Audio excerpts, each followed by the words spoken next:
Shalom Bapak Ibu yang kekasih di dalam Tuhan. Hari ini kita memperingati satu monumental yang berhubungan dengan kredo iman Kristen kita, yaitu Jumat Agung. Satu peristiwa yang menceritakan tentang kematian Kristus Yesus Tuhan kita. Sebelum kita mendengarkan firman Tuhan, mari kita berdoa bersama-sama. Bapa di dalam surga, kami menyerahkan pemberitaan firman Tuhan dalam otoritas-Mu, dalam hikmat-Mu, maka berkati kami dan urapi kami dengan Roh Kudus-Mu, supaya kami yang bodoh ini mengerti dan memahami apa yang Tuhan inginkan dalam hidup kami. Terima kasih ya Bapa, di dalam nama Kristus Yesus Tuhan kami berdoa. Haleluya, amin. Pembacaan firman Tuhan pagi ini terambil dalam Injil Markus pasal yang ke-15 ayat yang ke-37. Lalu berserulah Yesus dengan suara nyaring dan menyerahkan nyawanya.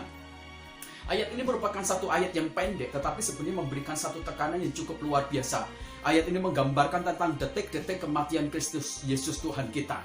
Ketika dia berada dalam detik-detik kematian akhir, kita menceritakan bahwa Yesus mengeluarkan suara nyaring. Yesus berteriak atau mengatakan satu perkataan yang hebat, yang luar biasa, dan kebanyakan orang mendengar hal itu. Beberapa orang memberikan penafsiran bahwa Yesus sedang frustasi, Yesus sedang depresi, Yesus sedang mengalami kekalahan, Yesus sedang mengalami kesakitan luar biasa. Oh, tidak demikian.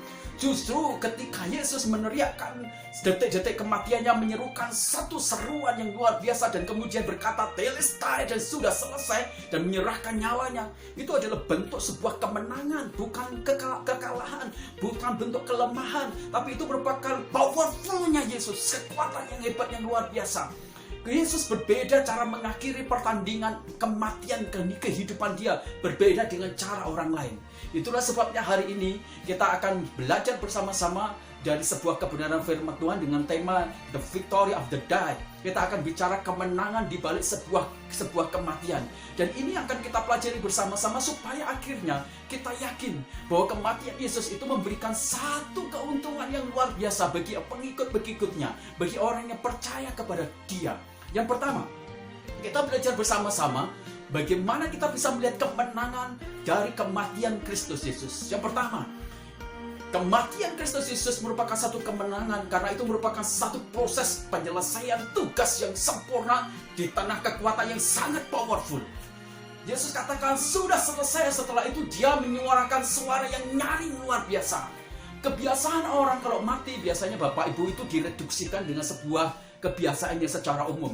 Orang kemudian mulai mempertemukan kedua tangannya dalam sikap berdoa. Kemudian orang itu biasanya diajak berbicara. Dan biasanya orang yang mau mati itu memiliki tingkat kelemahannya makin hari makin menurun. Sehingga kalau mau ngomong pun dia bicaranya seperti lemah dan tidak terdengar.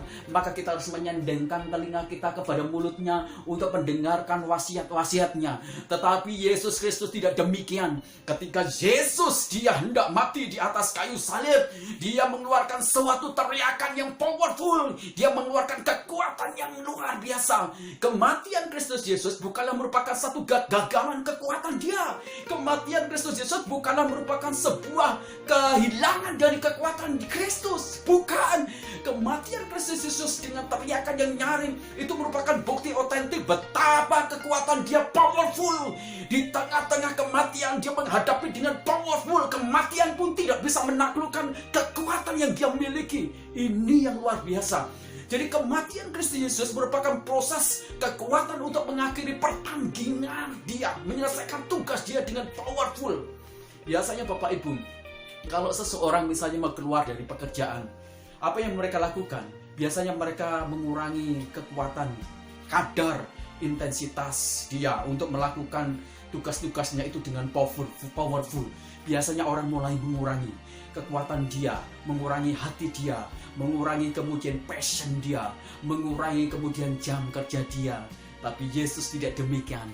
Waktu Yesus mati di atas kayu salib, dia mengakhiri dengan sempurna, dia mengakhiri dengan kekuatan powerful, dia mengakhiri kematian dia dengan kekuatan yang tak berkurang sedikit pun.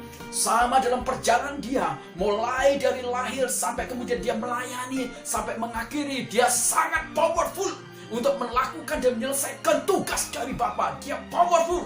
Tidak ada pengurangan kelemahan dari kekuatan Kristus Yesus. Semuanya powerful untuk menyelesaikan tugas dari Bapa yang di surga.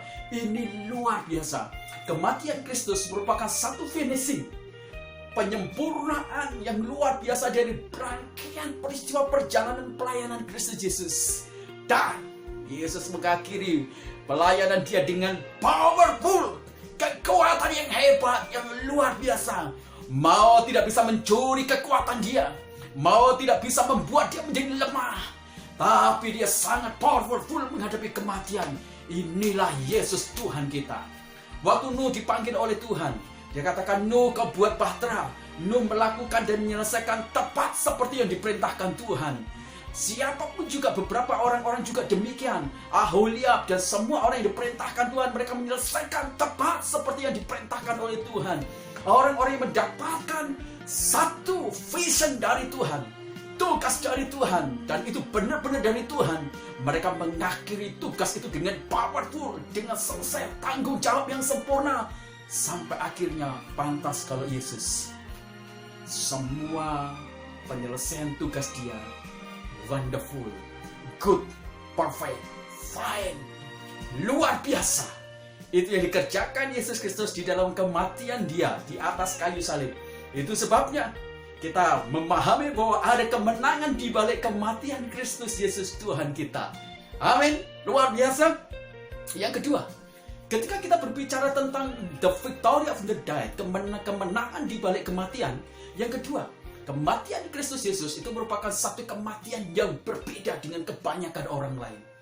Semua manusia di muka bumi, kecuali Kristus Yesus, mereka mati akibat dosa mereka. Mereka mati akibat dari dosa yang telah masuk di dalam manusia dan dalam dunia ini. Jadi orang mati karena dosa yang dia perbuat. Orang mati karena dosa yang telah dilakukan oleh nenek moyang kita. Hanya satu pribadi yang mati dengan cara luar biasa, bukan karena dia berdosa, tapi karena dia suci, karena dia benar, karena dia kudus, karena dia tidak pernah tersentuh oleh dosa dan tidak pernah melakukan dosa. Dan pribadi itu adalah Kristus Yesus Tuhan kita. Jadi ketika Yesus mati, dia bukan mati karena dosanya, tetapi karena dia menanggung dosa kita. Semua manusia di muka bumi ini, dia mati karena dosanya. Dia mati karena kejahatannya. Dia mati karena pemberontakannya. Dia mati oleh karena pelanggaran-pelanggaran dia. Tapi Yesus Kristus, dia mati bukan karena dosa, bukan karena kejahatan dia, bukan karena pelanggaran dia, tapi justru karena dosa kita ditimpakan kepada dia. Kejahatan kita, pemberontakan kita itu ditimpakan. Yesaya pasal 59 menggambarkan dosa kita, kejahatan kita, cacat celah kita, dan segala yang tidak baik itu diakibatkan oleh karena kita. Kuburan di dunia ini diisi oleh orang-orang yang mati karena dosa dia. Kuburan yang penuh di dunia ini, jumlahnya mungkin jutaan, itu diisi oleh orang-orang yang mati karena pelanggaran dia, yang mati oleh karena pemberontakan dia. Tetapi kematian Yesus Kristus berbeda. Dia mati bukan karena dia berdosa atau melakukan kejahatan. Dia mati karena dia tidak tersentuh dosa. Dia mati justru karena dia menunjukkan excellent tugasnya. Dia menunjukkan bagaimana dia menjadi pribadi yang sangat luar biasa. Dia adalah pribadi yang mati, yang tak tersentuh oleh dosa. Dia adalah satu pribadi yang mati berbeda dengan kebiasaan manusia. Bapak Ibu, mari camkan baik-baik. Berapa banyak dosa yang telah kita buat.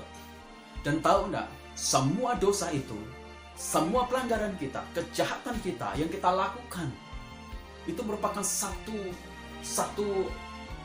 hal yang akan kita timpakan kepada Kristus Yesus. Coba Bapak Ibu pikir-pikir. Ada orang berkata demikian, dalam satu hari orang yang paling baik itu melakukan dosa dalam hidup dia itu 3 kali. Coba Bapak Ibu kalikan saja, 3 kali, kalikan aja, mungkin 3 kali, kalikan umur Bapak Ibu. Kalikan umur Bapak Ibu. Kalikan 1 tahun, kalikan umur Bapak Ibu. Jadi berapa kali kita sudah melakukan pelanggaran-pelanggaran. Dan pelanggaran yang begitu banyak, kejahatan yang begitu banyak yang harusnya ditimpakan kepada kita. Tapi itu diambil alih oleh Kristus. Ditimpakan kepada Kristus Yesus. Di dunia ini yang kematiannya luar biasa hanya Kristus. Dia yang mati bukan karena menanggung dosanya sendiri. Dia yang mati bukan karena menanggung pelanggarannya dia. Tapi dia yang mati menanggung dosa Bapak Ibu semua. Pelanggaran Bapak Ibu semuanya. Kejahatan kita semuanya. Kerusakan moral kita semuanya. Itu kematian yang dikarenakan kita timpakan dosa kita kepada Kristus Yesus. Maka kematian Yesus itu merupakan satu kematian yang hebat, luar biasa. Kematian yang betul-betul berbeda dengan cara matinya orang lain. Bapak Ibu, mari sadari. Jadi ingat baik-baik, ketika kita melihat kemenangan di balik kematian Kristus Yesus, ternyata kematian Yesus Kristus itu memang sangat luar biasa. Ada satu berita di balik kematian yang luar biasa Kristus Yesus adalah dosamu, kejahatanmu, pelanggaranmu, pemberontakan kita, itu telah diambil alih oleh Kristus Yesus, ditimpakan kepadanya. Sehingga kita yang tadinya harusnya dihukum, kita selamat, kita dimenangkan, kita diampuni oleh karena Kristus. Tumbal itu adalah Kristus Yesus. Seharusnya kita yang mati, tapi Yesus menggantikan posisi kita untuk dihukum. Yang disalib itu adalah kita, bukan Kristus, seharusnya. Tapi itulah kematian Kristus Yesus yang luar biasa. Apa Anda semuanya tidak terkagum dengan kematian Yesus yang luar biasa? Apakah dengan melihat hal ini akhirnya kita tidak jatuh cinta, tidak mengasihi Kristus Yesus? Saya berharap kita semuanya tidak menjadi demikian. Mari kita memahami kemenangan di balik kematian Kristus Yesus yang luar biasa. Artinya, seharusnya kita sudah menjadi suci, menjadi kudus. Maka harusnya pikiran kita, perilaku kita, omongan kita, hidup kita itu harus menunjukkan kelas yang luar biasa. Karena Yesus sudah mengambil alih beban dosa, kejahatan, pelanggaran kita. Jadilah pribadi yang mengasihi Tuhan dengan cara kita hidup suci, mengejar kekudusan Tuhan terus-menerus. Itu yang kedua. Yang ketiga, kita akan melihat kemenangan di balik kematian Kristus Yesus. Yang ketiga adalah kematian Kristus Yesus merupakan sebuah kemenangan, karena di sana kematian Kristus Yesus itu menyelamatkan kita. Bapak Ibu, kematian Kristus Yesus bukan merupakan saving, tapi kematian Kristus Yesus bukan merupakan satu yang bersifat amazing, tapi kematian Kristus Yesus juga merupakan sesuatu yang bersifat saving atau menyelamatkan. Kematian Kristus Yesus itu merupakan satu bentuk dari proses penggenapan dari perjanjian lama, penggenapan yang tuntas. Kalau dari zaman perjanjian lama, setiap orang yang berdosa, yang melakukan kejahatan, mereka melakukan dosa hari itu, maka orang-orang yang kaya, mereka akan ambil lembu, mereka sembelih. Orang yang menengah, mereka mengambil domba atau kambing, mereka sembelih hari itu. Orang yang miskin ambil tekukur, mereka sembelih. Besok lagi kalau mereka melakukan, mereka mengulang lagi ritual upacara seperti itu. Jadi itu cukup melatihkan bagi semua orang. Semua dosa itu bersifat pengulangan dan bersifat sementara. Tapi apa yang dilakukan oleh Yesus Kristus, Dia tidak demikian. Dosa yang kita lakukan itu harus kemudian melakukan upacara ritual yang berulang-ulang. Dan itu belum sempurna, itu belum tuntas. Itu belum tuntas. Dan Yesus, Dia mati di atas kayu salib menggenapi apa yang menjadi simbol yang dilakukan dalam perjanjian lama. Apa itu? Penyelamatan yang sempurna. Kalau dalam zaman perjanjian lama, proses pengampunan, proses penyelamatan dari dosa adalah binatang yang disembelih. Tapi hari ini kebenaran firman Tuhan berkata, kematian kemenangan Yesus Kristus itu yang menyelamatkan kita semuanya. Waktu Yohanes Pembaptis mengawali pelayanan dia, dan ketika dia bertemu Yesus dan bertemu dengan Yesus, dia membawa para murid-muridnya berkata, lihatlah anak domba yang menebus dosa manusia. Jadi Yesus itu adalah anak domba yang kudus, yang tak bercacat sesuai dengan aturan Taurat. Jadi dia adalah penebus dosa satu-satunya, ditentukan oleh Allah. Dan bukan tentang binatang, tetapi tentang darah sendiri. Imam besar agung yang mati mempersembahkan darahnya sendiri, mempersembahkan tubuhnya sendiri, supaya olehnya manusia itu selamat. Waktu Maria pertama kali dia mengandung, malaikat Gabriel berbicara kepada dia, namakan anakmu itu Yesus. Dia yang akan menebus dosa umatnya. Wah, ini luar biasa. Jadi kematian Kristus merupakan satu kematian yang merupakan kunci keselamatan manusia. Merupakan satu kunci penyelamatan manusia. Itulah kematian Kristus Yesus. Jadi Bapak Ibu yang kekasih dalam Tuhan, hari ini apa yang telah tertutup di bait Allah, Yesus telah robek menjadi dua bagian. Pintu untuk masuk keselamatan terbuka, pintu untuk masuk hadirat Tuhan terbuka, pintu untuk mendapatkan belas kasih karunia dari Allah dilimpahkan dalam kematian Kristus Yesus Tuhan kita. Maka betapa ajaibnya Dia. Betapa ajaibnya Dia, Bapak Ibu. Saya ingin kita memahami tentang kebenaran ini, Bapak Ibu. Bapak Ibu, dalam Ibrani katakan, dalam Ibrani pasal 9 ayat yang ke-27, sebab tanpa penumpahan darah tidak ada pengampunan, tidak ada keselamatan. Dan kalau dalam perjanjian lama, darah binatang itu yang kemudian merupakan satu proses pengampunan keselamatan yang bersifat sementara. Tetapi darah Kristus yang suci, yang kudus, lebih hebat dari darah binatang. Itulah yang membuat kita semuanya bisa diselamatkan. Dia, Yesus, adalah anak domba, korban bakaran. Dia, Yesus Kristus. Dia bukan hanya sekedar binatang, sekedar memberikan penebusan yang sifatnya sementara seperti binatang. Tapi Yesus itu adalah realitas, substansi dari semua korban perjanjian lama. Inilah kematian dalam Yesus Kristus yang mengandung kemenangan. Karena di sana ada keselamatan. Jadi Bapak Ibu yang kekasih dalam Tuhan, hari ini Anda harus yakin bahwa Yesus telah mati untuk menyelamatkan kita. Inilah sebuah hadiah yang lebih besar.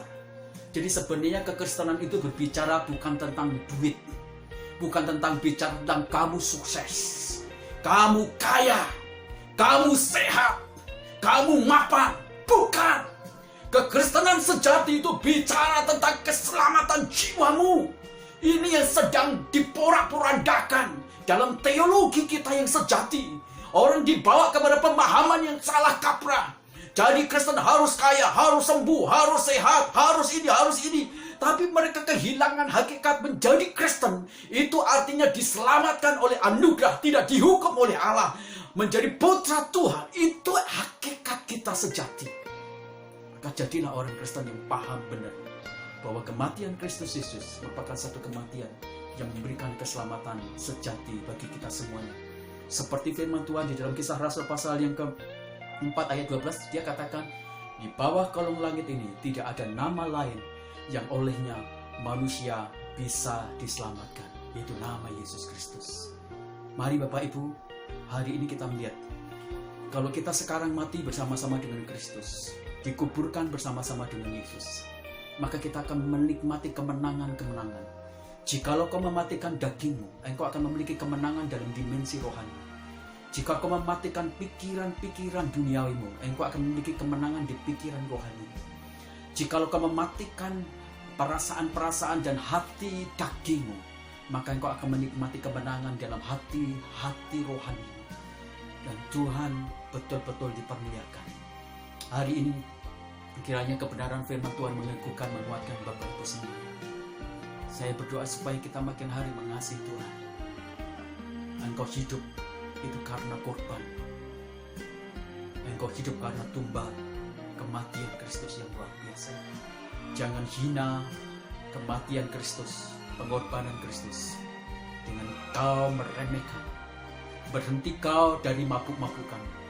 Berhenti kau dari tindakan kenajisan. Berhenti kau dengan cara kau meremehkan anugerah Tuhan.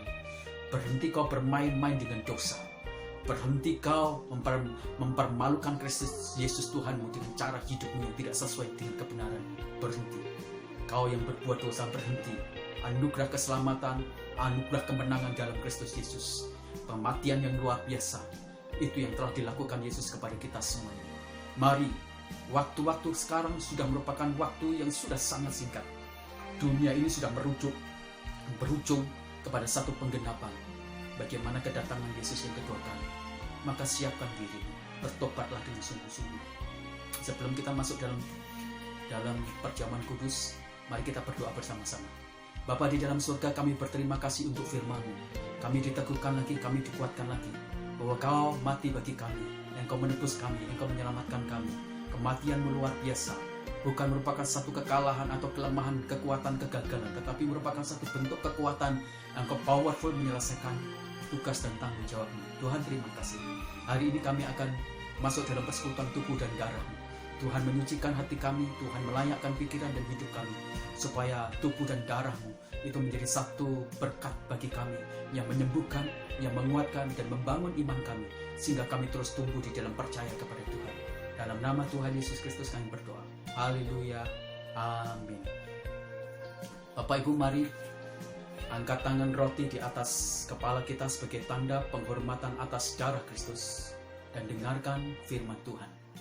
Sebab apa yang telah kuteruskan kepadamu telah aku terima dari Tuhan, yaitu bahwa Tuhan Yesus pada malam waktu Ia diserahkan, mengambil roti, dan sesudah itu Ia mengucap syukur atasnya. Ia memecah-mecahkannya dan berkata, inilah tubuhku yang diserahkan bagi kamu. Perbuatlah ini menjadi peringatan akan aku. Makanlah di dalam nama Kristus Yesus Tuhan kita.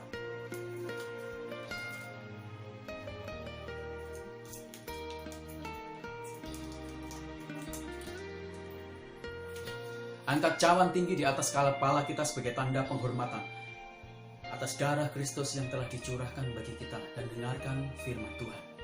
Sebab apa yang telah kutuluskan kepadamu telah aku terima dari Tuhan, yaitu bahwa Tuhan Yesus pada malam waktu Dia diserahkan, mengambil roti, dan sesudah itu Dia mengucap syukur atasnya.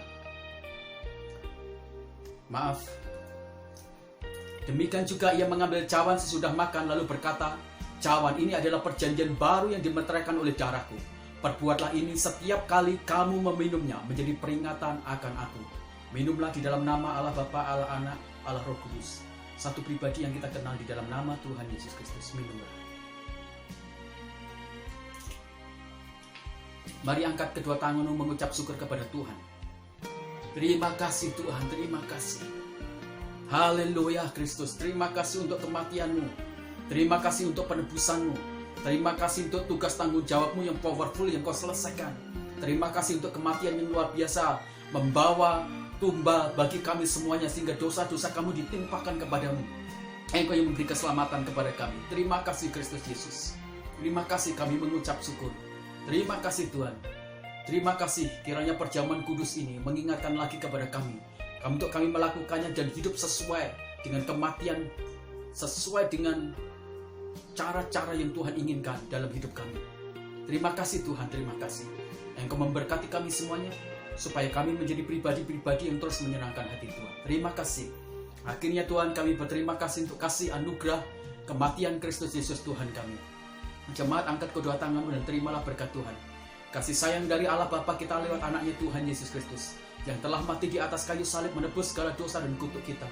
Persekutuan dan Roh Kudus yang menguduskan tubuh, jiwa, roh kita sehingga tak bercacat di hadapannya, dan sehingga kita memiliki persekutuan yang tunggal dengan Dia. Itulah sebabnya Tuhan akhirnya memberkati keluargamu, memberkati suamimu, memberkati istrimu, memberkati anakmu. Semua yang tinggal di dalam keluargamu diberkati karena Engkau. Tuhan memberkati usahamu, apa saja yang dikerjakan oleh kedua tanganmu diberkati oleh Tuhan. Tuhan memberkati kesehatanmu, Tuhan memberkati masa depanmu. Keluar masukmu Tuhan, Engkau hanya menemukan pintu berkat dari Kristus Yesus Tuhan. Damai sejahtera dari Allah Bapa menyertai engkau mulai hari ini. Pulang dengan berkat rohani, bagikan itu kepada orang lain, dan beritakanlah Injil supaya orang lain menjadi putra Dia juga. Dalam nama Tuhan Yesus Kristus kami berdoa. Haleluya. Amin. Tuhan memberkati kita semua.